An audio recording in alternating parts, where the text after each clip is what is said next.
빚이 단순한 숫자라고 생각하는 사람들이 있어요. 하지만 그게 가슴을 짓누르는 고통이 되고 말 못할 부끄러움이 되며 매일 밤 잠 못 이루게 만든다면 어떨까요? 만약 제가 성경에 있는 한 시편을 올바르게 선포하면 잊음 한 시간도 안 돼요. 재정의 문이 열렸다는 사람들이 있다고 말하면 믿으시겠어요? 이건 이론이 아니에요. 신의 개입이에요. 그리고 가장 충격적인 건요. 그 시편은 늘 당신 눈앞에 있었어요. 단지 아무도 그걸 어떻게 사용하는지 알려주지 않았을 뿐이죠. 오늘 당신은 배우게 될 거예요. 그리고 나면 아무것도 예전 같지 않을 거예요. 어쩌면 지금 이 영상을 보고 있는 당신, 지갑은 하고 계좌는 마이너스일지도 모릅니다. 집 안 어딘가엔 개봉하지 못한 고지서들이 쌓여 있고 핸드폰에 울리는 알림음은 반가움이 아니라 두려움이 되었습니다. 은행 앱을 켜는 손이 떨리고 아이가 소박한 소원을 말할 때조차 마음 한구석이 무너져 내립니다. 내가 이렇게까지 열심히 사는데 왜 그 질문 너무 익숙하죠? 당신은 게으르지 않았습니다. 낭비벽이 심한 것도 아닙니다. 진심으로 가정의 평화를 원했고 빚을 갚기 위해 수없이 밤을 새우며 일했을 것입니다.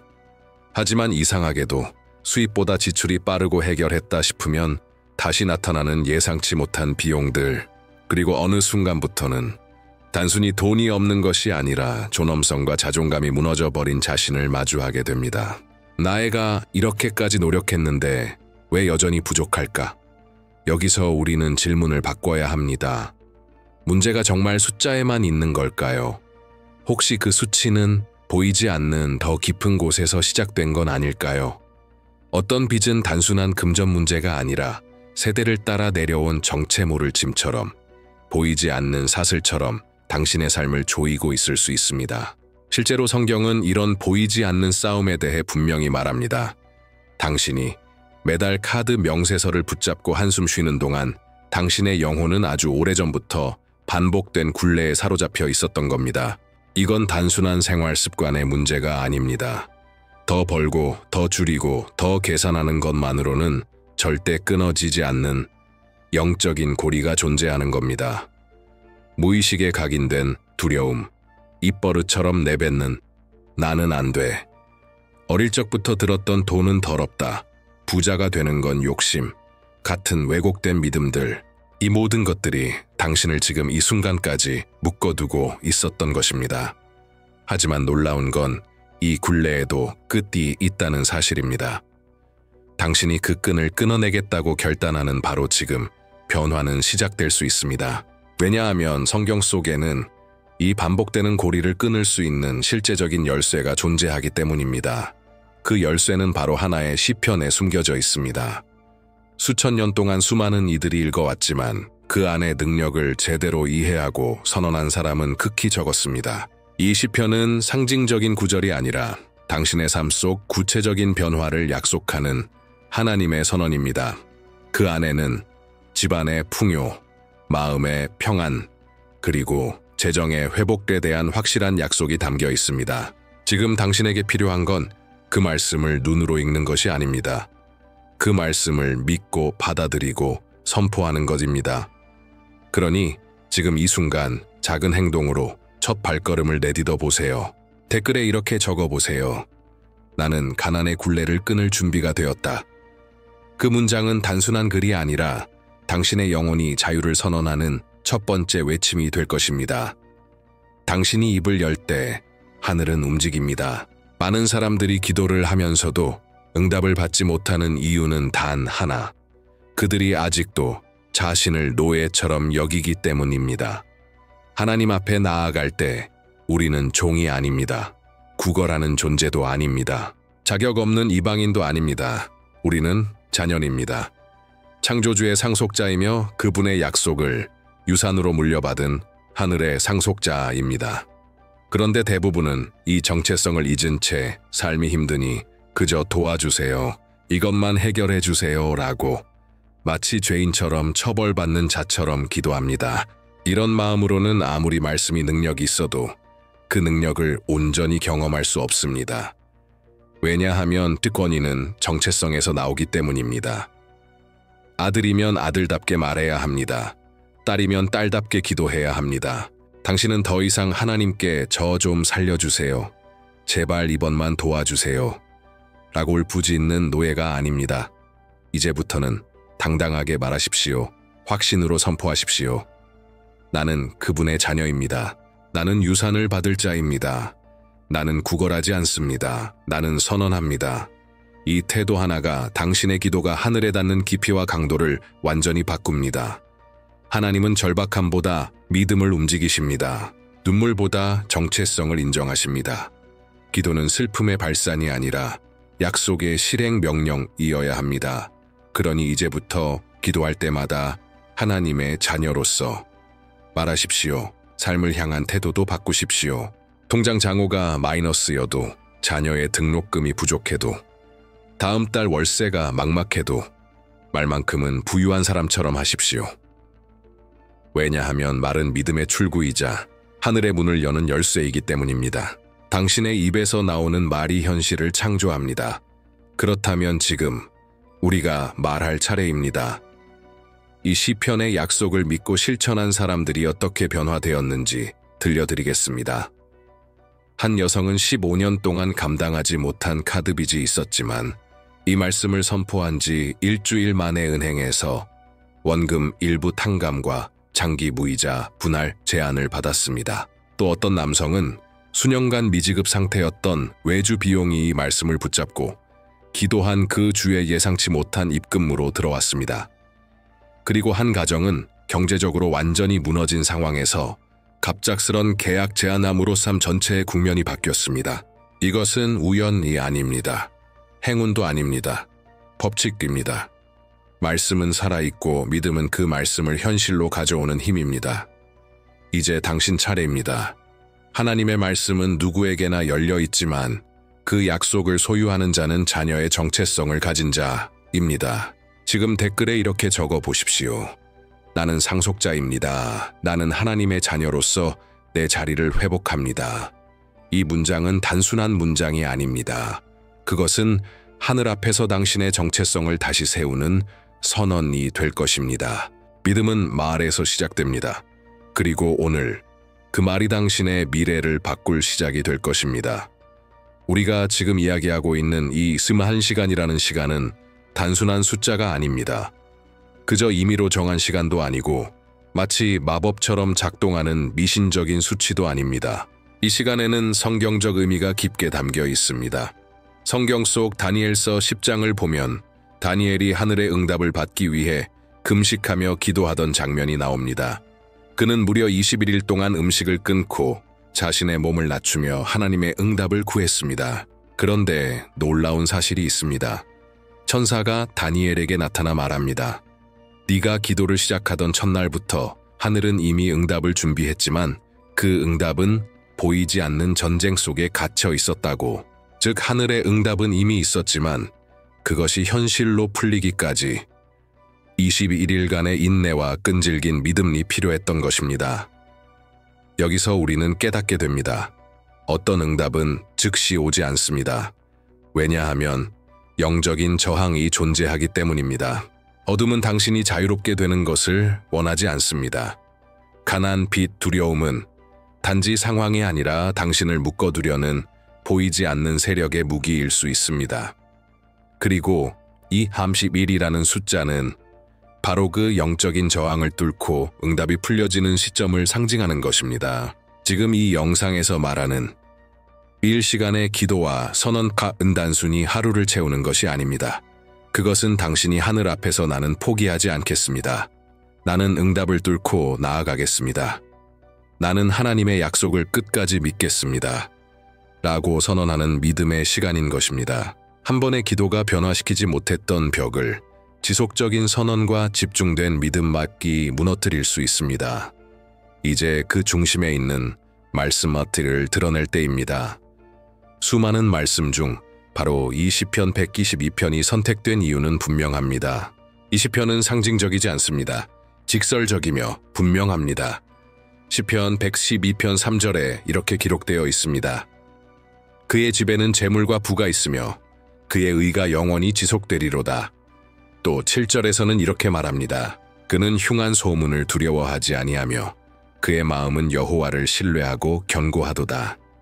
이 두 절만으로도 우리는 하나님의 약속이 단지 영적 세계에서 끝나는 것이 아니라 현실적인 영역, 집, 재정, 마음의 평안까지 뻗어 있음을 알 수 있습니다. 첫째, 이 말씀은 전 내면의 평화를 약속합니다. 어떤 일이 닥쳐와도 두려움 없이 견고한 마음으로 하루를 살아갈 수 있게 합니다. 둘째, 물질적인 회복을 선언합니다. 당신의 집안에 재물과 부가 머물 것이며 그것이 일시적이지 않고 지속될 것이라고 말합니다. 셋째, 자존함의 회복, 인간으로서의 품위를 회복시킵니다. 더 이상 고개 숙이지 않아도 됩니다. 더 이상 나는 부족하다는 감정에 짓눌릴 필요가 없습니다. 이 말씀은 단지 예쁜 시가 아닙니다. 삶을 재편성하는 하나님의 설계도입니다. 하지만 이 말씀을 읽는 것만으로는 충분하지 않습니다. 정확하게 적용하는 방법이 필요합니다. 지금부터 그 3단계를 알려드리겠습니다. 첫 번째, 이 시편을 하루 2번 선포하십시오. 아침에 눈을 뜨자마자 그리고 밤에 잠들기 전 띠입으로 말하십시오. 소리내어 선포하십시오. 그냥 읽지 마십시오. 믿음으로 외치십시오. 하나님의 말씀은 음성으로 나올 때 공중의 권세를 뒤흔드는 능력이 됩니다. 두 번째, 시편 112편 3절을 손으로 직접 써서 지갑이나 성경책 혹은 베개 밑에 두십시오. 그의 집에는 재물과 부가 있으며 그의 의가 영원히 지속되리로다. 이 말씀을 손으로 적는 행위는 당신의 믿음을 물리적인 행동으로 옮기는 강력한 상징이 됩니다. 이것은 단순한 종이가 아니라 당신의 믿음을 눈으로 볼 수 있게 만드는 언약의 증표가 됩니다. 그리고 세 번째, 각 선언 이후 자신의 입으로 자유롭게 기도하십시오. 정해진 형식이나 틀은 없습니다. 하나님 앞에 당신의 상황을 진실하게 말씀드리십시오. 숫자도 말하세요. 얼마의 빚인지, 어떤 문제가 있는지 구체적으로 고백하세요. 하지만 그 끝은 간절한 호소가 아니라 담대한 선포여야 합니다. 주님, 나는 이 말씀을 믿습니다. 내 집에 재물과 부가 있습니다. 내 마음은 요동하지 않습니다. 나는 더 이상 가난의 노예가 아닙니다. 나는 하늘의 상속자입니다. 이 세 가지 단계를 21시간 동안 충실히 실천하는 것, 그것이 바로 이 말씀을 활성화하는 코드입니다. 잊지 마십시오. 말씀에는 능력이 있지만 믿음이 없으면 그 능력은 잠들어 있습니다. 당신이 이 말씀을 깨워야 합니다. 당신의 입술과 행동이 그 열쇠입니다. 지금부터 21시간 동의 여정을 함께 시작합시다. 당신의 인생이 다시 써지기 시작할 것입니다. 이제 당신의 입으로 믿음을 행동으로 옮길 시간입니다. 그 말씀을 들었고 원리를 알게 되었고 방법도 배웠다면 이제 남은 것은 하나입니다. 결단입니다. 지금 이 순간 댓글에 이렇게 적어보세요. 나는 나의 해방에 헌신합니다. 이 말은 단순한 문장이 아닙니다.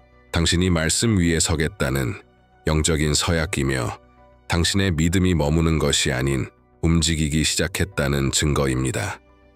이제 깊이 있는 이야기를 나누어야 할 시간입니다. 많은 사람들이 가난을 신앙처럼 여기고 살아갑니다. 고생해야 거룩하다. 돈을 탐하지 말라. 부자는 천국에 들어가기 어렵다. 이런 말들이 얼마나 많이 들려왔습니까? 물론 성경은 탐욕을 경계합니다. 물질을 하나님보다 높이는 태도를 분명히 경고합니다. 하지만 가난 그 자체를 미화한 적은 단 한 번도 없습니다. 예수님은 굶주린 자를 먹이셨고 혼자 외로운 사람 곁에 있어 주셨고 돈이 없어서 세금을 못 내는 제자를 위해 물고기 입에서 동전을 꺼내어 주셨습니다. 당신이 아픈 걸 기뻐하신 적 없듯이 당신이 부족한 것도 하나님이 원하시는 바는 아닙니다. 당신은 피조물이 아닙니다. 하늘의 형상으로 창조된 아람 자녀살입니다. 그리고 좋은 아버지는 자녀가 굶주리도록 그냥 두지 않습니다. 좋은 아버지는 자녀가 수치심에 눈물 흘리는 걸 바라보지 않습니다. 그러니 이제 그 거짓 믿음을 끊어내십시오. 나는 부족해야만 겸손하다. 나는 고난을 겪어야 하나님이 나를 사랑하신다. 그런 말은 하나님이 하신 말씀이 아닙니다. 그것은 세상이 가르친 왜곡된 신앙수입니다. 하나님은 당신을 복 주시기를 원하십니다. 그리고 그 복은 물질적인 부분도 포함됩니다. 당신이 감당해야 할 사명, 돌봐야 할 가정, 그리고 흘려보내야 할 축복들을 위해 넉넉함이 필요하기 때문입니다. 성경은 분명히 말합니다. 주는 것이 받는 것보다 복이 있다. 그런데 줄 것이 없는데 어떻게 줄 수 있습니까? 당신이 먼저 채워져야 다른 사람을 돕고 하나님의 통로로 쓰임받을 수 있는 것입니다. 그러니 오늘 그 거짓 믿음을 끊어내고 하나님이 설계하신 참된 풍요를 받아들일 준비를 하십시오. 그리고 지금 상상해 보십시오. 말씀을 따라 21시간을 진심으로 실천한 후 당신의 삶에 어떤 일이 일어날 수 있을지. 내일 아침 눈을 떴을 때 계좌를 열고 잔고를 확인하며 한숨이 아닌 미소가 먼저 나오는 순간, 아이를 바라볼 때 이번 달은 어떻게 하지? 라는 걱정이 아니라 오늘은 뭘 해줄까? 라는 여유반가 찾아오는 순간, 마트에서 물건을 고를 때 가격표를 먼저 보는 것이 아니라 필요한 걸 담고 감사로 계산대를 향하는 자유. 그리고 집에 돌아와 평안히 식사를 마치고 아무 걱정 없이 조용히 기도하는 밤. 그 밤에 당신은 이렇게 말할 것입니다. 주님, 감사합니다. 드디어 제 삶에 평화가 왔습니다. 이것은 상상이 아닙니다. 믿음의 눈으로 먼저 보는 미래의 실제입니다. 당신의 믿음이 그 그림을 현실로 불러옵니다. 그리고 그 믿음은 지금 당신이 결단하는 이 순간부터 자라나기 시작할 것입니다. 지금 이 영상의 흐름이 단지 감동으로만 끝나지 않도록 하십시오. 말씀은 행동할 때 열매 맺습니다. 오늘이 바로 그 행동을 시작하는 날입니다. 이제 우리는 이 여정을 마무리하는 가장 중요한 지점에 도달했습니다. 말씀을 들었고, 원리를 배웠고, 방법도 이해했습니다. 하지만 진짜 변화는 머리로 이해하는 데서 끝나지 않습니다. 변화는 마음에서 시작되어야 합니다. 많은 사람들이 외부의 변화만을 기다립니다. 더 많은 돈, 더 좋은 기회, 갑작스런 기적. 하지만 성경은 우리에게 이렇게 가르칩니다. 너희는 이 세대를 본받지 말고 오직 마음을 새롭게 함으로 변화를 받아. 진정한 변화는 안에서부터 시작됩니다. 하나님은 먼저 당신의 생각을 바꾸십니다. 가난의 언어를 끊게 하십니다. 두려움의 시선을 거두게 하십니다. 비교의 굴레에서 벗어나게 하십니다. 그리고 당신의 영혼 깊은 곳에 새로운 정체성을 심으십니다. 네오는 더 이상 빚의 노예가 아니다. 너는 더 이상 부족함의 아이가 아니다. 너는 나의 자녀이며 하늘의 유산을 받을 자다. 당신이 지금까지 느껴온 부족함, 수치심, 두려움은 진짜 당신이 아닙니다. 그것은 세상이 입힌 가면일 뿐입니다. 이제 벗어야 합니다. 그리고 진짜 당신의 모습으로 하나님 앞에 서야 합니다. 당신은 선택받은 사람입니다. 당신은 회복될 사람입니다. 그리고 당신은 오늘 이 말씀을 통해 선언할 자격이 있는 사람입니다. 이제 마지막으로 한 가지 행동을 남겨두고 있습니다. 지금 이 순간 당신의 믿음을 글로 표현해 보세요. 댓글에 이렇게 적어주세요. 나는 시편 112편의 약속을 내 것으로 취합니다. 이 문장은 그저 말이 아닙니다. 믿음의 행위이며 영적 문을 여는 열쇠입니다. 당신이 입을 열 때 하늘이 반응합니다. 당신이 손을 움직일 때 보이지 않는 세계가 움직입니다. 이제 우리 함께 기도하겠습니다. 이 기도는 단순한 마무리가 아닙니다. 이 기도는 지금까지의 모든 말씀을 믿음으로 묶는 영적 결박 해제의 선언입니다. 당신의 심령을 열고 함께 따라오세요. 사랑의 하나님, 지금 이 시간 나는 당신 앞에 나아갑니다. 아버지, 내 안의 모든 두려움을 내려놓습니다. 내가 가진 빚보다, 내가 받은 상처보다 당신의 말씀이 크심을 고백합니다. 시편 112편의 약속을 믿습니다. 내 집에는 재물과 부가 있으며 내 마음은 두려움 없이 여호와를 신뢰합니다. 나는 지금 선언합니다. 나는 가난에서 벗어납니다. 나는 빚의 사슬을 끊습니다. 나는 수치심이 아닌 존엄성과 평안부로 살아갑니다. 내가 가진 모든 고지서, 장호, 빚의 수치를 이제부터는 기회와 은혜, 예비된 응답으로 바꿔주실 것을 믿습니다. 하나님, 당신은 나의 필요를 아십니다. 당신은 내 통장의 잔액보다 내 마음의 고통을 더 깊이 아십니다. 그래서 오늘 나는 도외부의 상황이 아니라 당신의 약속 위에 믿음을 둡니다. 주님, 이 21시간 동안 나의 입술이 말씀을 선포하게 하시고 나의 마음이 흔들림 없이 고백하게 하시고 나의 행동이 믿음을 증명하게 하소서. 나는 내가 누구인지를 기억합니다. 나는 하나님의 자녀입니다. 나는 유산을 받을 자입니다. 나는 이 땅에서 빛과 소금으로 살도록 부름받은 사람입니다. 주님, 내 안의 모든 낙심을 지워주소서. 내가 실패했던 지난 시간들을 당신의 손에 맡깁니다. 그리고 오늘부터 새로운 계절이 열릴 것을 선포합니다. 이제부터 내 집에는 평안이 머물고 내 입에는 감사가 채워지고 내 재정에는 흐름이 생기고 내 삶에는 목적과 자유가 임할 것을 믿습니다. 나는 더 이상 빚에 지배받지 않습니다. 나는 더 이상 두려움에 발목 잡히지 않습니다. 나는 더 이상 내 자녀에게 안 돼, 못해, 미안해 라는 말을 반복하지 않을 것입니다. 나는 공급받는 자입니다. 나는 흘려보내는 자입니다. 나는 축복의 통로입니다. 이 모든 것을 예수 그리스도의 이름으로 선포하고 믿고 받습니다. 아멘. 지금 당신이 드린 이 기도는 당신의 인생에서 어떤 문을 여는 열쇠 고가 되었습니다. 믿음을 가지십시오. 이미 하늘은 움직이기 시작했습니다. 당신의 변화는 지금부터 아주 작고 조용하게 시작될 수 있습니다. 그리고 그 변화는 점점 커질 것입니다. 사람들은 당신을 보고 말할 것입니다. 저 사람에게 무슨 일이 있었던 거지? 당신은 미소 지으며 대답할 수 있습니다. 하나님의 약속이 나에게 임한 거야. 잊지 마십시오. 결단은 끝났고 응답은 시작되었습니다. 하나님은 신실하시며 당신은 그분의 자녀입니다. 이제 당신의 삶은 다시 써질 것입니다. 시편 112편, 그 약속처럼 지금까지 함께한 이 여정이 당신 안에 새로운 불씨를 일으켰다면 이건 시작일 뿐입니다. 하나님의 약속은 무한하지만 그 약속을 하나님이 어떻게 관리하느냐, 어떻게 지속하느냐에 따라 열매는 완전히 달라집니다.